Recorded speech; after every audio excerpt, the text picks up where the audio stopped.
Crack NEET and JEE in first attempt with India's most trusted platform, K-Square Career Institute. Download our app now.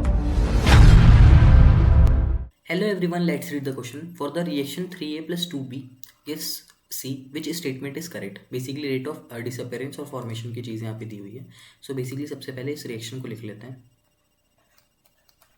3A plus 2B gives C. So basically अगर rate of reaction की बात करूँ आपके पास में यहाँ पे, तो basically rate of disappearance आपके पास में क्या है, is upon basically क्या है 3 is equal to rate of basically आपके पास में डिसअपीयरेंस जो कि आपके पास में क्या है बेसिकली बी का, वो क्या अपॉन में 2.